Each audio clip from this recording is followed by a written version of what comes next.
The combine was awesome, and so we have to update our Dynasty Super rookie duper. mock draft because things are changing now. Things have changed, and that 108 to 112 range is going to see some significant shifters. Guys like Xavier Worthy, Adonai Mitchell, Brian Thomas solidified himself there. So let's do a mock draft, and let's see where Nathan and I are now putting these players after combine weekend. Nathan, take the 101 here. Yeah, this has not changed for me. I'm still taking Caleb Williams. He's going to the He's a Chicago bad guy, Bears. though. They're getting rid of Justin Fields. I know. I'm sorry. It's just the way that it is. He's so, not. Like, what projected number 1 overall pick has thrown at the combine the last couple of years? Like, I don't just- know. Which number 1 overall pick has ever, cried on his mom's shoulder after losing a game? I don't know. It's just terrible. But, Caleb Williams. We do know he's going to the Bears now, so that's going to be interesting. I mean, they're The pretty Bears. much all. I didn't know that he was going to go to the Bears. Yeah. Wow. Yeah. I don't know why they'd ever replace Fields, but Right. The 102, I'm going to take Marvin Harrison Jr. still. This still hasn't changed. He didn't do anything at the combine, so until something drastic changes, he's the 102 because he is that good of a receiver prospect. He's a generational receiver prospect, and we don't just throw around the term generational. He's generational. He can do everything. Everything. Literally everything. Yak is the one thing he doesn't do a ton of, but he can do everything. He's a very complete receiver. He's going to go top 4. It's rumored the Cardinals are looking at him, which we definitely see that one coming for sure if it happens. But Yeah. Marvin Harrison Jr.'s got to stay at the 103. And then after this, all of these guys were at the combine except for Neighbors. I guess Neighbors and Daniels weren't. Yeah. So we had 4 guys up here that weren't. But I know. I'm kind of annoyed that Jaden Daniels didn't do I am anything annoyed. at the combine, but I'm still going to take him here at the 103. The rushing upside, undeniable. The potential draft capital, undeniable that it's potential, but, we don't really know for sure. He's going at the 103 until someone usurps him in the NFL draft. Like he has too good of a resume in college. He won the Heisman Trophy. So hopefully he gets a good landing spot. And we're talking about Jaden Daniels being in this range for the foreseeable future. I think that's smart. I think this is the smart pick until they tell us otherwise. Right. So, and then it's going to be Drake May here. And honestly,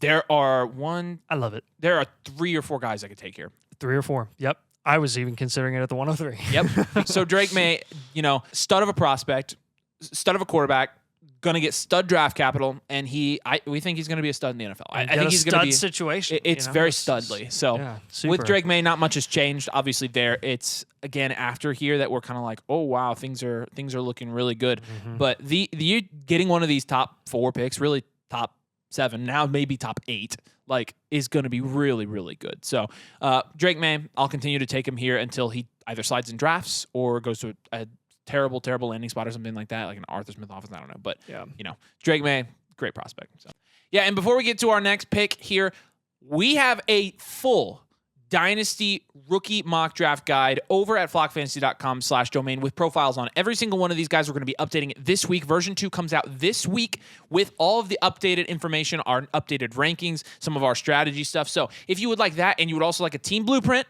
for your Dynasty team, Team Blueprint being a multi-year comprehensive plan for your Dynasty team that we put together for you to try to lead you to the promised land being winning money in your Dynasty leagues. We're trying to get you to win your Dynasty league, and Team Blueprint can do that. You get both of those things. You get our Discord, you get one-on-one DM access to us, and more. When you sign up at flockfantasy.com/domain, we have a ton of Dynasty players over there, a couple hundred now, that we really have loved getting to know. We all are very passionate about Dynasty. We would love to have you join us over there. We promise we'll make it worth it for you, and we'll help you out with your rookie drafts as we get into this. But let's get back to this with the next pick here. I can't stop denying what could possibly be Rome Odunze being the wide receiver 2 in this class. I'm taking Rome Odunze here at the 105. I'm finally caving. I've been in love with Rome Odunze for so long, and people have been saying, "Oh, Rome Odunze, he's really not that far away from league neighbors," and I'm like, I can't buy that yet. Don't give me hope. Don't give me hope here. I have hope now because I think there's absolutely a possibility that Rome Odunze is drafted above Malik Neighbors, and he did everything he possibly could at the NFL Combine to really even give himself a chance there. And the fact that of the 3 elite wide receivers at the Combine, he was the only one that did anything. He was the only one that showed up and did every single workout. He was the only one who stayed longer than anyone else there and tried to beat his own 3-cone record because he's just such a competitor. It was really fun to see. It was really encouraging. From what we've heard, the team meetings that he had were amazing. And obviously, everyone was telling him, don't do anything at the combine because it won't do anything but hurt your stock. Yeah, it boosted his stock. Rome Odunze at the 105. I'm very comfortable with it. He had a very good day at the combine. Yeah. So a guy that boosted his draft stock a little bit yesterday. But guys, that tier is even. Malik Neighbors and Rome Odunze are in the same tier. It's a dynasty thing. It really is a dynasty community thing where we think Malik Neighbors is the clear wide receiver 2 and a clear tier above Rome Odunze because pretty much everybody in NFL scouting circles, according to the buzz, thinks that Rome Odunze is the wide receiver 2 or in that wide receiver 2 conversation. So we're not going to have, we're not going to live in the echo chamber that's Dynasty Twitter or the Dynasty comment section. Like looking outside our own sphere now, Rome Odunze is looking like he could be the wide receiver 2 from a draft capital standpoint in this class. He's going to go top 12. He's going to go top 12, and when he does, he could easily go here. And I'm going to take Malik Neighbors now because, again, these guys are in the same tier. You could flip them around right now, but for us, these guys are going to be about equal. Malik Neighbors didn't do anything at the combine. That kind of sucks. I would have liked to see him do some stuff. I don't really understand why they don't, and I'm sure people will try to mansplain it to me, but like, even though I know why they're not doing it, it still doesn't make a ton of sense. That being said, I wish he would have. It's like at least be there and show up and like do the meetings that you scheduled to do instead of just not showing up. Like I don't know. It doesn't affect his stock at all. No, it doesn't, and maybe that's why I did it. But even then, like Malik Neighbors is incredible. This wide receiver class is incredible, guys. The film has not changed for any of these guys. No, their film is the same. Combine. And the fact that we get 3 alpha wide receivers in the same class, like if you put any of these guys at any other years, they each individually would be the wide receiver 1 in those respective classes, and they just happen to be in the same class. Yeah, this is nuts. It's awesome. All right, I'm curious what you're gonna do. Curious what I'm going to do? Yeah. I'm not curious. I'm sticking with Brock Bowers here at the 107. I'm going to hold my ground here with Bowers. I think taking the best player at a different position is really the best move that you can do here at the 107 instead of taking objectively the 4th best prospect at the wide receiver position. So in tight end premium leagues especially, I'm super, super thrilled about getting Bowers here at the 107. And no, he didn't do anything at the combine, but he did do a significant amount of meetings and was there all week interacting with teams behind closed doors, and it seemed to go really, really well. And the film is out there. It has been out there for 3 years now with his production at Georgia. Love him here at the 107 still. So if you go back to one of our previous videos, and actually many of our previous videos, we said in this 108, 109 tier, you have 2 guys, Brian Thomas and Troy Franklin.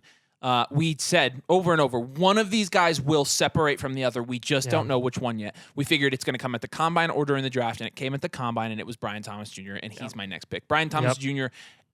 is a freak. 6'3", 210 pounds at 4.33, 40-yard dash. 4.33. Guys, that's absurd. That's absurd. This is a guy that has wide receiver 1 upside for a team easily. This is a guy that's going to go in the first round easily, probably trend more towards early first round. I mean, you're going to have Marvin Harrison Jr., Rome Odunze, Malik Neighbors, and Brian Thomas Jr. probably all get really high draft capital. Not to mention guys like A.D. Mitchell, who we'll talk about, is going to get first round draft capital. Xavier Worthy's probably going to get first round draft capital right now. This wide receiver class is ridiculous.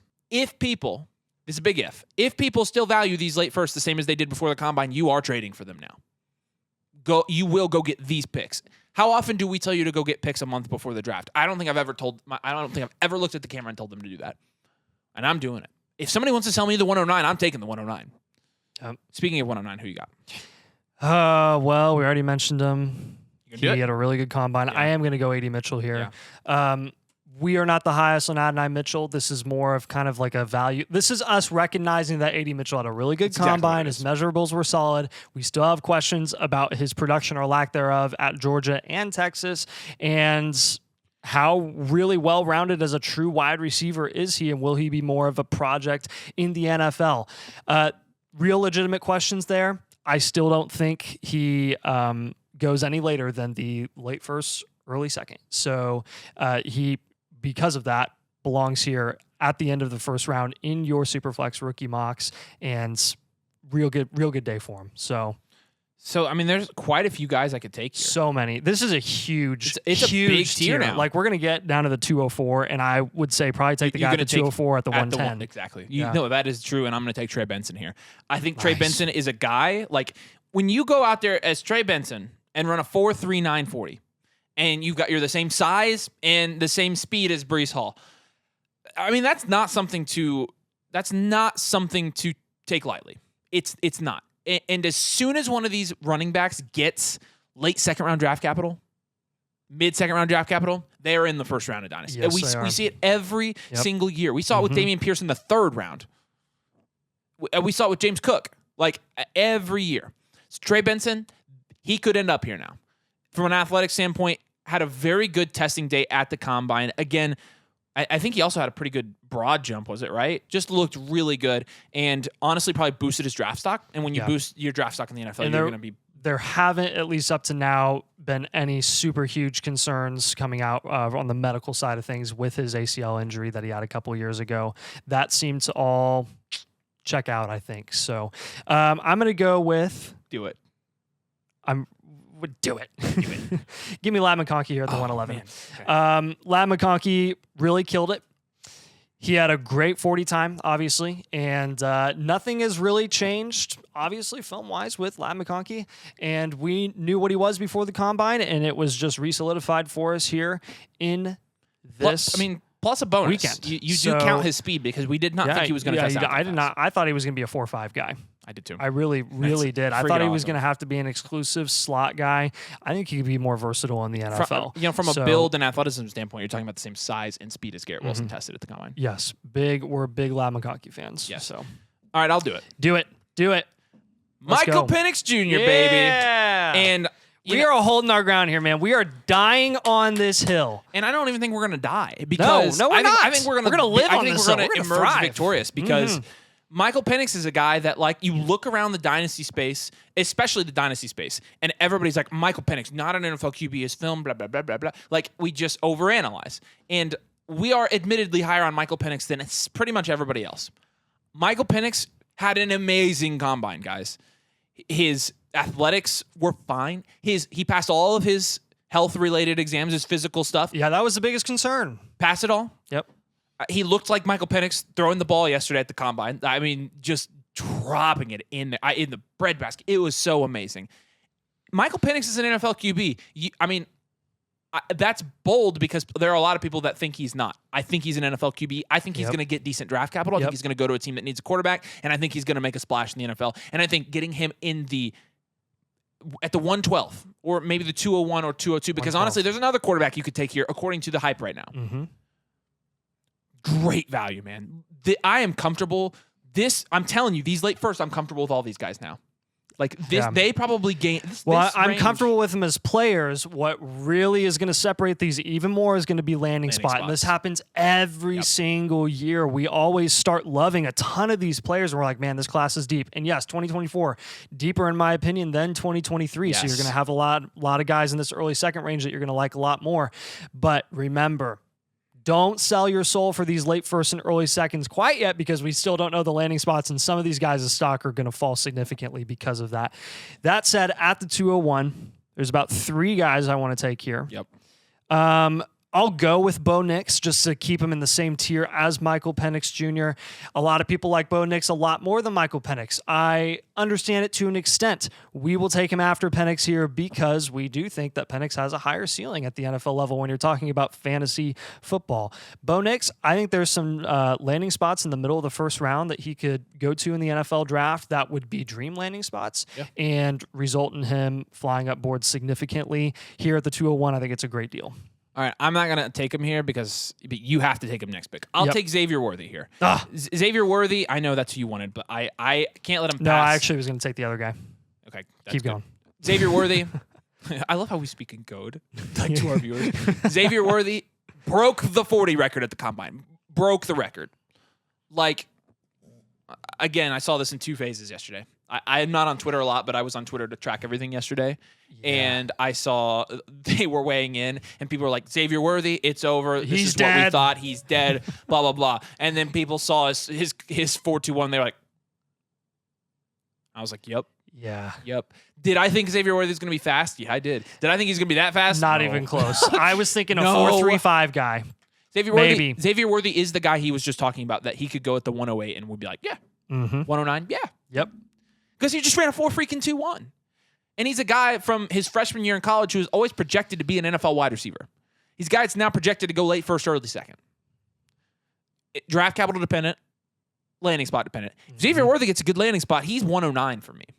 He's over Adonai Mitchell for me. I still am tempted. I still think that Xavier Worthy, gut feeling, is going to be a better NFL wide receiver than Adonai Mitchell. I do. And I think he's going to be a better fantasy wide receiver. So you could honestly flip around any of these 6 guys here. 7 guys, really. But again, Xavier Worthy, like now you've got into the 203, which is why even though we want these 108, 109, 110 picks, we have the data that we're going to show them in one of our videos here coming soon. You've got to be trading back to the 201 through 203 here at a significant price because you're not only getting a lot on top, but one of these guys is falling to you now. Guys, this is a significant development. It got not only, and obviously the draft can change everything, but we don't expect it to. Not this year. I think all these guys get good draft capital. It's going to be landing spots that like decides their order. But then worst case scenario, you're taking a fringe first-round wide receiver, probably first-round wide receiver with a bad landing spot at the 203. The 203, guys.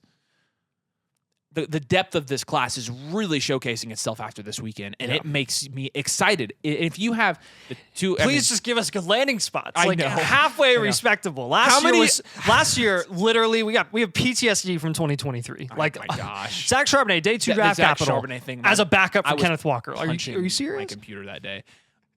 Yes. You looked like you wanted to die. Dude, that was like one of the worst moments of the draft for me. Yeah. I was like trying to calm you down. I was like, it's okay. It's all right. How many of these guys can the Patriots draft? Like realistically. So like, I think we're good. Take the next guy. All right. Everyone watching this video, look me in the eye. Look me in the eye.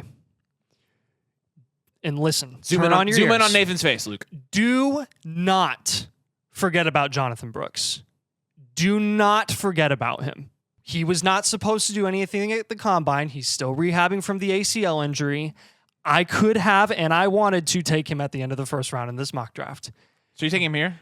Do not sleep on Jonathan Brooks. I'm taking him here at the 203. Wow. I still think, even though I called my shot with Trey Benson, I said, don't be surprised when Trey Benson post-combine ends up being the running back 1. You said that. Jonathan Brooks could still be the running back 1 in this class, depending on landing spot and draft capital. I have, at this point, very little concerns about his injury. The only thing he did was get weighed and measured, and he has good size, by the way. Yeah. So I thought you were going to take J.J. McCarthy there, and I'm going to take him here. Yeah. Because he's going in the first round of a lot of... J.J. McCarthy could go in the first round, the 109 to 112. You know me. You know I would never take him. I thought you were going to do it. No. J.J. McCarthy is a guy who could go 110. Easily. And he has gone 110. I did a mock draft last night. He went 110. So just because he's here doesn't mean this is where we're projecting him. I do not know how to rank 109 through 204 so far. This is still the same tier for me. Jonathan Brooks, I completely forgot about. He's in this tier too. So hey, Avery, look at me in the eye. Do not forget about Jonathan Brooks. Okay, sorry. I'm kind of scared. All right, 205. What's up? Oh man, what is up? That's a great question. I'll take Jalen Wright here. Actually, wow. Dude, this is why we love second round picks. Is because all of these running backs. No, are they all going to get second day 2 draft capital? No, but for the guys that showed out at the combine, like this can really make or break your career and your draft capital. And Jalen Wright did everything he needed to do. He had the second fastest 40 time. He had the second longest broad jump ever for a running back. And every single athletic drill that he did, he looked real solid. I think he boosted his stock, not just for us in Dynasty Fantasy Football, but for the NFL teams that were evaluating him as well. I think he exceeded expectations and really made a name for himself. This is the range where I like these types of running backs. Sure, they have some production question marks in college, but when you look at their skill sets, when you look at their measurables, these are the kinds of guys that you want to take shots on, and I'm taking a shot on Jalen Wright. All right. I guess this is the running back territory, isn't it? Like officially. Yeah. Take the other one. I'm going to take Marshawn Lloyd here. Yes, sir. Marshawn Lloyd. I could have just as easily taken Marshawn Lloyd. I know. Why not? 8.90 RAS at the combine this week. Good Obviously stuff. had a really, I think he ran a 4.46. He did what he needed to do from a speed perspective. I remember seeing it and I was like, that's good. Yeah. 4.46. A guy that we think could be the RB1 in this class still. I honestly do think that. I honestly think Marshawn Lloyd, he's got the skill set too. He absolutely does. I will say I'm comfortably taking him over Jalen Wright still because I just believe in his Yep, that's fine. Non-athletic traits. Hey, you said we're being 15% juicy in this mock draft. This is fun. There's the juiciness that I can still prefer Marshawn Lloyd over Jalen Wright. Yeah, so I will say that. But that being said, again, Marshawn Lloyd, a guy that we think could end up being the running back 1 in this class. This running back class, we made a video, I feel like. Didn't we make the video that said they're being slept on? Yeah. We did. Yeah. Yeah, well, of course we did. Yeah. Yeah, duh. Come on. Why wouldn't we? All right, 207. Give me Roman Wilson here. Nathan, Great what combine. the heck, dude? Great 40 time. Avery's in love with him. I really like him a lot. We both enjoyed the heck out of watching him at Michigan. Really just tear up Alabama and a lot of other teams. But I think he's not just a sleeper for us where we're like expect him to go day 3 and, be really potentially successful in the NFL with a good landing spot. No. I'm telling you, expect him to go second round. Expect him to go day 2. People are going to be so pissed that you just took Roman Wilson over Keon Coleman. So pissed. I don't care. I'll take Keon Coleman here just because it's like, at the 208, that's a little bit more of a guided dart throw there because he's got some real nice athletic Keon Coleman came out and ran like a 4.64. And as soon as he did it, you had people on Twitter like, well, Larry Fitzgerald has the second most receiving yards all time, and he ran at 4.6. I'm like, are you really comparing Keon Coleman to Larry Fitz? The outlier of outliers in Larry Fitzgerald, and we're like, that's what Keon Coleman is right there. Yeah. No, he's not. And honestly, Keon Coleman has enough questions in his game that this really, like, Adonai Mitchell, like, and him went completely separate directions for the opposite reasons. Adonai Mitchell, he tested out really fast. He's obviously a bigger guy. Like, we knew he was like, okay, that's going to be good. Keon Coleman, and then grasping for straws. We saw his top speed in the gauntlet drill. If you can find this graphic, Luke, put it up. And I'm like, Rome Odunze was like less than a mile per hour behind him. Like, I'm not boosting Rome Odunze's stock because of the gauntlet drill speed. Like, yes, everyone was crapping on the gauntlet drill last year, and now it's like some deciding factor. Well, of course, because they're thinking about getting rid of the gauntlet drill because it really doesn't matter. and so is it good that he did that? Yes. Sure, Does it mean something? Yes. Does it attest to his skills? Yes. Sure. Is he a freak still? Yeah. Sure. Is he going to get good draft capital? He probably still will. Yeah, he probably still will. He's probably going to go in the second round now. Like, I don't think he's going to go in the first anymore. Look, don't just look at Keon Coleman going here at the 208 and be like, oh, I can't believe you let him fall. Like, no, we could have taken him at the 204. Like, this is a huge tier. Yeah. Think about the tiers. We're literally just like we're trying to pick players. Also, we don't know what the heck's going on. Like, we watched the combine the same as you, and we're just trying to figure it out. But Keon Coleman at 2.8 is a pretty good dart throw there. I like that. Very good dart throw. What do you got, Nate? Yeah. Oh, man. There's so many routes I could go here. I'm thinking about going the boring route. I'll take Jatavian Sanders. Keon Coleman, you just go deep. Yeah, I'll take JT Sanders at the 209. I still think he's the tight end 2 in this class. And I think, he wasn't like insane or anything at the combine, but he didn't hurt himself there. And I think his skill set and what he could do at the NFL level was demonstrated by what he did at Texas and not as much as, how he's going to measure out at the combine. So nothing really crazy new to say about JT Sanders. Nothing has changed. That's why he's going at the end of the second round here. But I still think he's the tight end 2 in this class. I'm going to take McMillan here. I'm taking Jalen McMillan. Good pick. I think he had a good day yesterday. I think he looked smooth in all of his drills, and I think athletically he tested out fine. But again, we were kind of looking to see with him and Polk, like which one of those TCU wide receivers or both of them would separate themselves. I think McMillan kind of had the upper hand after yesterday. So I'll take him here. We'll see where his draft capital is, what his landing spot's like. I'm interested in Jalen McMillan, but like right now, I don't see him going much higher than this range 208 and beyond. So one guy that I do think could go higher than the 211, and I don't want to overreact about the combine, but Troy Franklin is still a very good wide receiver. Holy crap. The wide receiver 1 at Oregon. No, did he get the 40 time that everyone expected? No. I need to say this. I completely spaced Troy Franklin. I probably would have taken him over Roman Wilson still. Probably. Yeah, probably. I just forgot. So don't get mad. In fairness, yes. Troy Franklin, he's still a very good wide receiver. Is he going to get second round draft capital? I believe he still will. His production at Oregon speaks for itself. Does it suck that we forgot him and took him at the 211? Slightly, but this is one big fat tier. One big tier. All right, Luke, in the graphic, move Troy Franklin up right above Roman Wilson. That way it reflects that we just forgot about it. There you go. So shout out to Luke, our video editor. Yeah. All right. We'll do the 212 and then maybe do a couple more picks in the third round because we've got some other guys we want to talk about here. I'm going to take Braylon Allen. This is who I'm going to take here. Braylon Allen, a guy that we've been high on, we've really liked. And then after yesterday, he didn't do bad yesterday. Yeah. I think other guys elevated themselves yesterday was the thing. So Braylon Allen, we still think he's going to be a red zone threat. We still think he's going to go to a team where he's going to have a role. This is probably going to be more of the range you'll see him in. I'm not sure.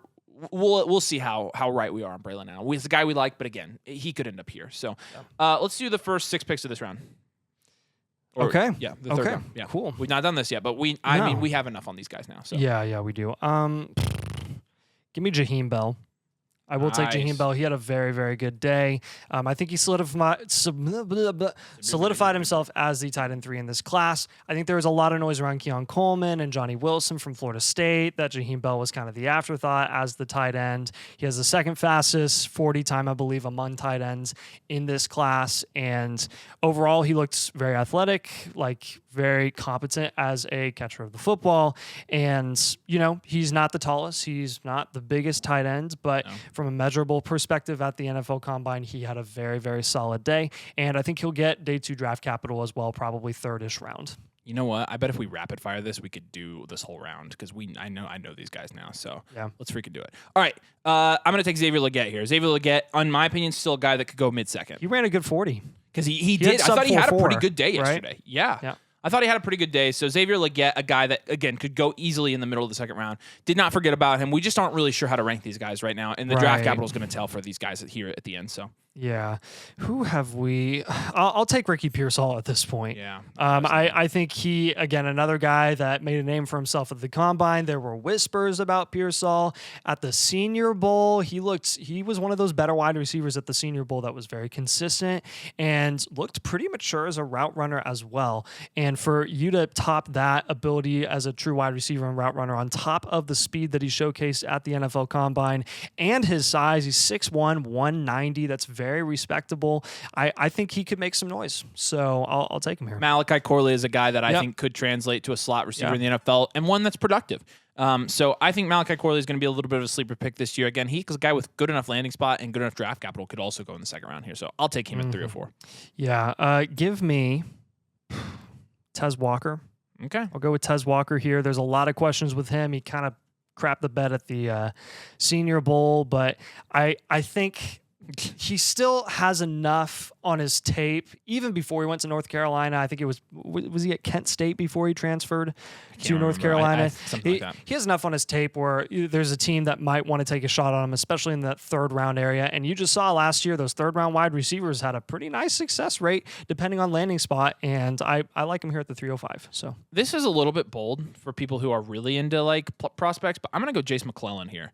I think he had a pretty good day yesterday. I think his size is more than sufficient. I think he was at 195 yesterday when he weighed in. So he's a guy that has a pretty complete skill set, a pretty complete toolkit of skills that he can use in the NFL. I think if he gets late day 3 draft capital and a good landing spot, he could have a role. So that's just me kind of calling my shot, but I'll take him here in the middle of the 3rd. Again, it's a guided dart throw. So yeah. Man, I'm struggling here. I'll go with Jalen Polk. I don't think Jalen Polk is dead. I really do think, even though I personally prefer Jalen McMillan over Jalen Polk, I think that there's a chance Polk still is drafted over McMillan, depending on what they think his skill set is at the NFL level. Do they think him declaring a year earlier than McMillan? Maybe that helps out a bit. He had a very productive year at Washington, so look, from a measurable perspective, they're relatively similar. So don't forget about Jalen Polk here at the 307. I'll take Audric Esme. Audric Esme is a guy I'm not going to be owning a lot of, but again, at the 308, Audric Esme could have a role on our NFL team, so I'll take a dart throw on Audric Esme here. Yeah, a lot of people that are just super duper loud about Ray Davis. I don't want to say I'm all in because we're taking him here at the end of the 3rd round, but Ray Davis had a very, very clean day, performance from a measurable 40 time and athletic drill perspective at the NFL Combine. I thought it was really nice to see him. He's older, 5 years, I think, in college, but he put some really nice things on tape, I think, at Kentucky in college. And he demonstrated that athleticism at the combine in a way that kind of raised my eyebrows a bit. So I'm curious to see how he moves up boards here in the future. I'll take Javon Baker here. Not a guy that was in the headlines yesterday, but a guy I just believe in his skill set. And obviously the metrics really tell a good story about Javon Baker. So I'll take him here at the end of the third. Again, one of my guided dart throws and kind of my guy this year. But a couple of running backs here, honestly, we could take at the end of this. Yeah, Bucky Irving, really, he lost. He did. He it sounds like he lost the game. He lost what we thought he could potentially be based on what he did in his 40 and measurables and things like that. It just wasn't good enough for us to be very excited about him. And this isn't going to help his draft stock at all. I think one of the videos we did a couple weeks ago at the running back position was, determining successful running backs depending on their yards per reception in college. Bucky didn't quite meet that threshold. So we said, he's going to have a really good 40 time to boost his draft stock to get day 2 draft capital. And I just don't know if that's going to happen now. The size speed combination is not very good enough. Will Shipley at the end here. Oh, not Garendo. No, cool. I mean, Garendo could easily. Who knows? He could end up in the middle of third. It's Shipley. I like Shipley. Yeah, I don't even. It's third round, so it's a dart throw. So it is. All right, there you go. 3 rounds. That's the first 3-round mock draft of the year, and it's been an exciting rookie draft season so far. So if you want a team blueprint, you want our 2024 rookie draft guide updated with these brand new numbers, flockfantasy.com/domain. Use code domain when you sign up, and you get exclusive access to us and our DMs one-on-one, our Discord, our rookie draft guide, and you get a team blueprint for your dynasty team. So like I said, flockfantasy.com/domain. Drop a like on the video, please, and make sure you subscribe, especially if you made it this far. Appreciate you guys. We'll see you later.